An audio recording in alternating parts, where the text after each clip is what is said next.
Oke, selamat malam. Assalamualaikum warahmatullahi wabarakatuh. Kami dari kelompok 3 akan menjelaskan mengenai historis atau sejarah dari identitas nasional.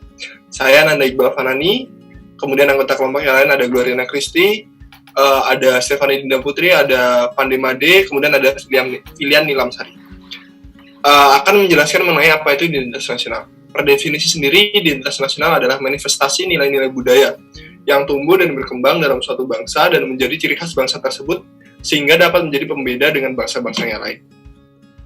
Kemudian apa saja yang termasuk dalam identitas nasional? Ada 4 identitas nasional. Yang pertama meliputi yaitu ada bendera, bahasa, lambang negara, lagu kebangsaan, dan diatur dalam peraturan perundangan khusus yang ditetapkan dalam UU nomor 24 tahun 2009 tentang bendera, bahasa, lambang negara, dan lagu kebangsaan. Kemudian bentuk-bentuk identitas nasional ini telah diatur dalam peraturan perundangan, baik dalam UUD maupun dalam peraturan yang lebih khusus. Bentuk-bentuk identitas nasional Indonesia pernah dikemukakan oleh Winarno pada tahun 2013 sebagai berikut. Jadi yang pertama, bahasa nasional atau bahasa persatuan adalah bahasa Indonesia. Yang kedua, bendera negara adalah sang merah putih. Kemudian yang ketiga, lagu kebangsaan adalah Indonesia Raya. Yang keempat, lambang negara adalah Garuda Pancasila. Nomor 5, semboyan negara adalah Bhinneka Tunggal Ika. Nomor 6, dasar falsafah adalah Pancasila. Nomor 7, konstitusi hukum atau hukum dasar negara adalah UUD NRI 1945. Nomor 8, bentuk negara Kesatuan Republik Indonesia. Nomor 9, konsepsi wawasan Nusantara. Dan nomor 10, kebudayaan daerah yang telah diterima sebagai kebudayaan nasional. Semua bentuk identitas nasional ini telah diatur dan tentu perlu disosialisasikan dari satu generasi ke generasi yang berikutnya. Kemudian, mengapa identitas nasional sangat penting bagi bangsa Indonesia? Jadi, pentingnya identitas nasional adalah karena yang pertama yaitu bangsa Indonesia sangat dapat dibedakan dan sekaligus dikenal oleh bangsa-bangsa yang lain. Kemudian yang kedua, identitas nasional bagi sebuah negara sangat penting karena kelangsungan hidup negara tersebut karena dapat mempersatukan negara. Kemudian nomor 3, yaitu identitas nasional penting bagi kewibawaan negara dan bangsa Indonesia sebagai ciri khas suatu bangsa.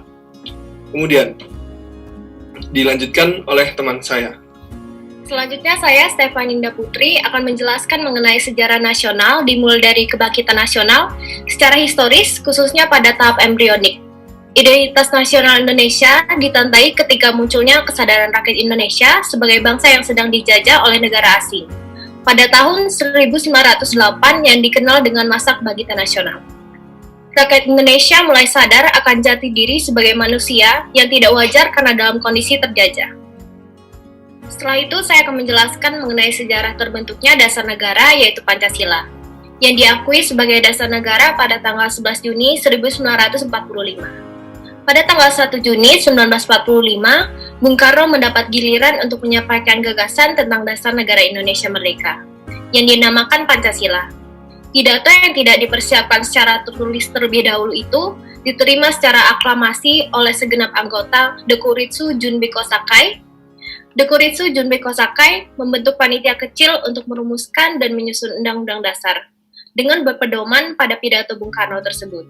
Dibentuklah panitia 9 yang ditugaskan untuk merumuskan kembali Pancasila sebagai dasar negara berdasarkan pidato yang diucapkan Bung Karno pada tanggal 1 Juni 1945. Dan menjadikan dokumen tersebut sebagai teks untuk memproklamasikan kemerdekaan Indonesia.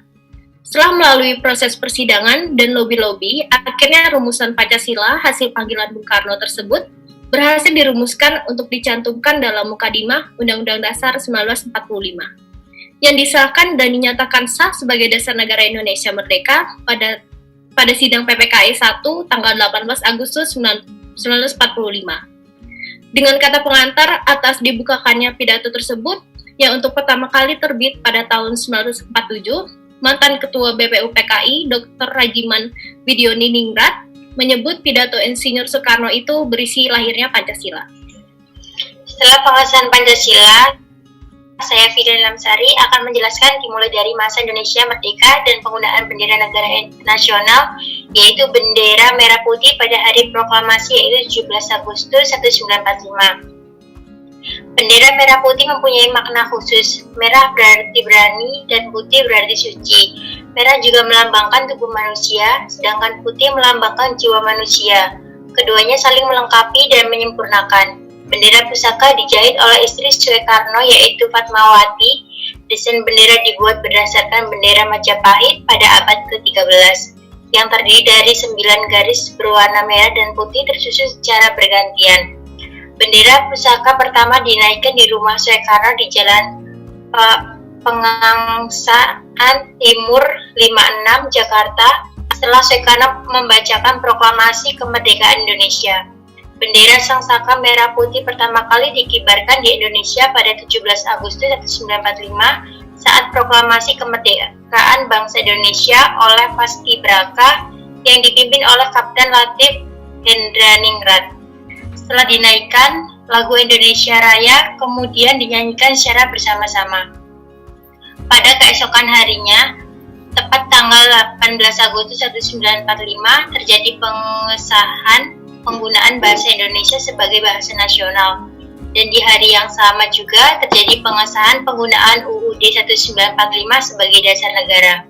Bahasa Indonesia adalah bahasa Melayu yang dijadikan sebagai bahasa resmi Republik Indonesia dan bahasa Persatuan Bangsa Indonesia. Bahasa Indonesia diresmikan penggunaannya setelah proklamasi kemerdekaan Indonesia, tepatnya sehari sesudahnya bersamaan dengan mulai berlakunya Konstitusi Undang-Undang Dasar. Pada tanggal 18 Agustus 1945 ditandatanganilah Undang-Undang Dasar 1945 yang salah satu pasalnya yaitu pasal 36 menetapkan bahasa Indonesia sebagai bahasa negara.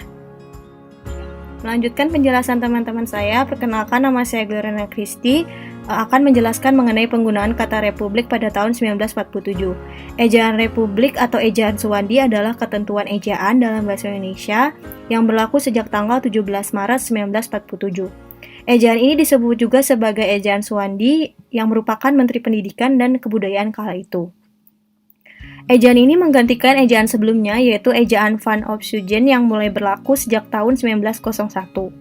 Perbedaan antara ejaan ini dengan ejaan Van Opsuygen adalah pertama, penggantian huruf O dan E menjadi U seperti pada tulisan GOEROE yang menjadi guru, yaitu dengan tulisan GURU.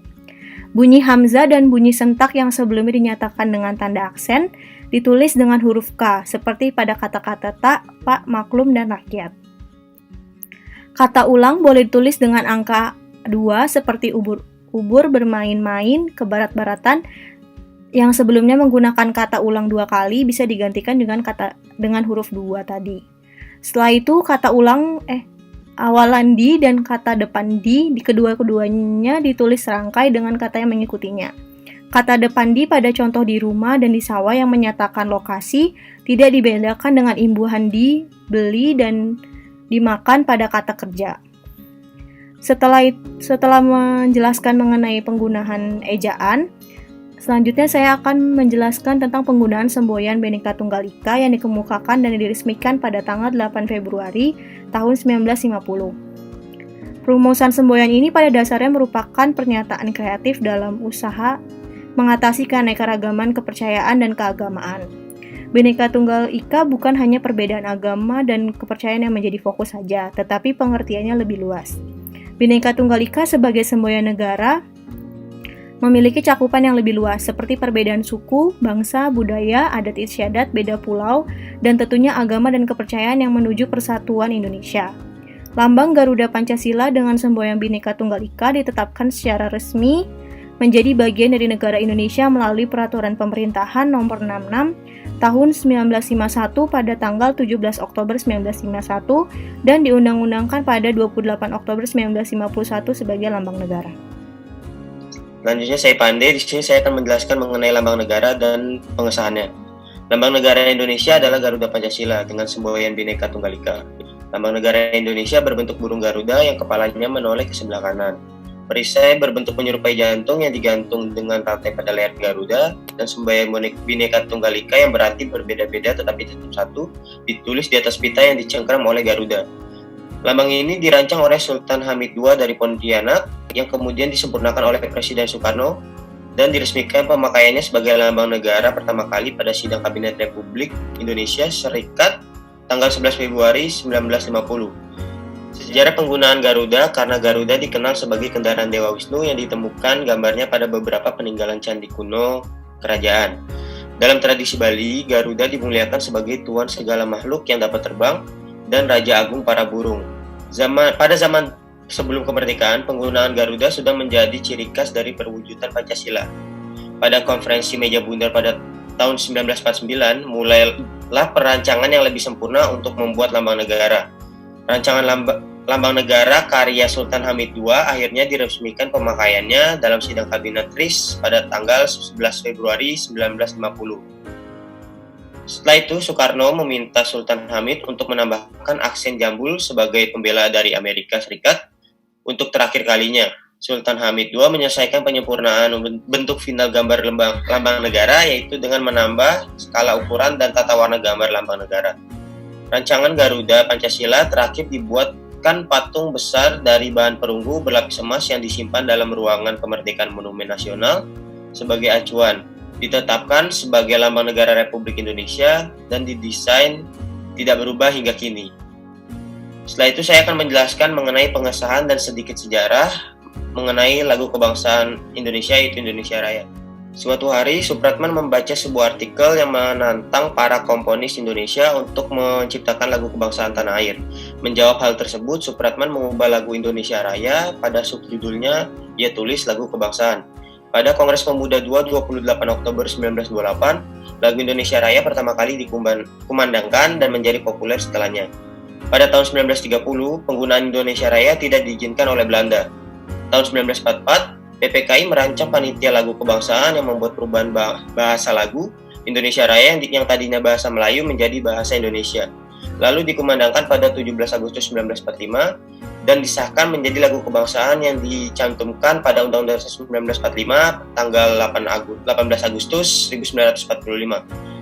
Kemudian terakhir saya akan menutup semua penjelasan mengenai sejarah identitas nasional dengan satu kutipan dari Ir Soekarno yang berisi, bangsa yang tidak percaya pada kekuatan dirinya sebagai suatu bangsa tidak dapat berdiri sebagai bangsa yang merdeka. Sekian penjelasan dari kami, terima kasih.